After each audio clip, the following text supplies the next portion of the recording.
Hi friends, இன்றைக்கி வீடியோவில் நம்ம பார்க்க போகிற ரெசிபி என்னென்னு பார்த்தீங்கன்னா வெள்ளை பனியாரம் தாங்க செய்ய போகிறேன். வாங்க ஃப்ரெண்ட்ஸ், எப்படி செய்யலான்னு சொல்லிட்டு வீடியோவில் போய் பார்க்கலாம்.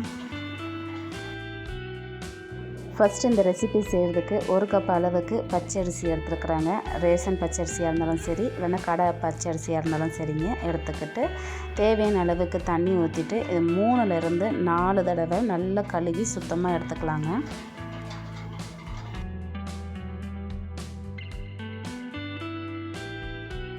இப்போது அரிசியை நல்லா கழுவி எடுத்துகிட்டு வந்திருக்குறாங்க. இப்போ இந்த அரிசி முங்குற மாதிரி தண்ணி சேர்த்துக்கலாங்க. தண்ணி சேர்த்துட்டு 3லேருந்து 4 மணி நேரம் நல்லா ஊற வச்சுக்கலாங்க.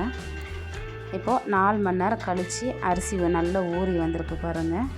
இப்போ இது ஒரு மிக்ஸி ஜாருக்கு மாற்றிட்டு நம்ம அரைச்சி எடுத்துக்கலாங்க.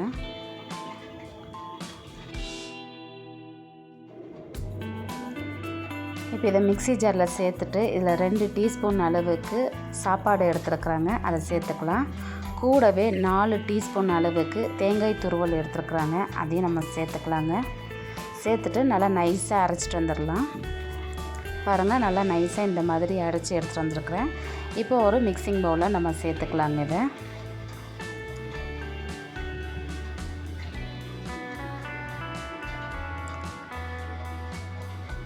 இப்போ மாற்றினதுக்கப்புறமா இது கூட 2 டீஸ்பூன் அளவுக்கு சர்க்கரை எடுத்துருக்குறாங்க, அதை சேர்த்துக்கலாம். கூடவே 1 டீஸ்பூன் அளவுக்கு உப்பு எடுத்துருக்குறேன், அதையும் சேர்த்துட்டு 1/2 ஸ்பூனுக்கும் கொஞ்சம் கம்மியாக பேக்கிங் சோடா எடுத்துருக்குறாங்க, அதையும் சேர்த்துட்டு நல்லா மிக்ஸ் பண்ணி விட்டுடலாம். நல்லா கலந்து விட்டுடலாங்க. இது ஒரு 8 மணி நேரம் போல் நல்லா புளிக்க வச்சு எடுத்துக்கலாங்க. இப்போ மாவு பார்க்கும்போதே தெரியும் நல்லா புளிச்சிருக்கு. இப்போ இந்த புளிச்ச மாவை நல்லா மிக்ஸ் பண்ணி விட்டுடலாங்க.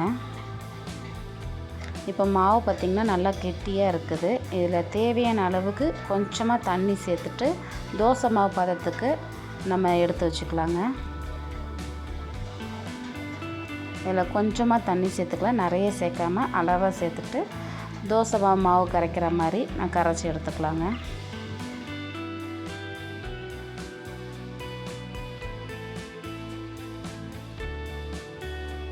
இப்போ பாருங்கள், இந்த மாதிரி இருந்துச்சுன்னா கரெக்டாக இருக்கும். இதுக்கு மேலே தண்ணி ஊற்றி கரைக்க வேண்டாம், இந்த அளவு கரெக்டாக இருக்குதுங்க. இப்போது பனியாரக்கல்லில் எண்ணெய் ஊற்றி நல்லா சூடு பண்ணியிருக்கிறாங்க. ஸ்டவ்வை மீடியம் ஃப்ளேமில் வச்சுட்டு ஒவ்வொரு குழியிலையும் நம்ம மாவு சேர்த்துக்கலாங்க.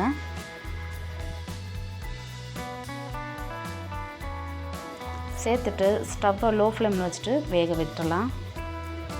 இப்போ பார்த்திங்கன்னா ஒரு பக்கம் நல்லா வெந்து வந்திருக்கு. இப்போ மறுபக்கம் திருப்பி போட்டுக்கலாங்க. ஸ்டவ் லோ ஃப்ளேமில் இருக்கட்டும், அப்போ தான் உள்ளுக்குள்ளே நல்லா வெந்து வரும்.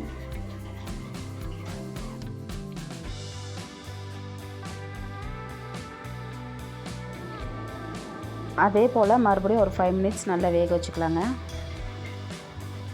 இப்போ பாருங்கள், நல்லாவே வெந்து வந்துருச்சு. இப்போ வேறு ஒரு பிளேட்டுக்கு மாற்றிக்கலாங்க.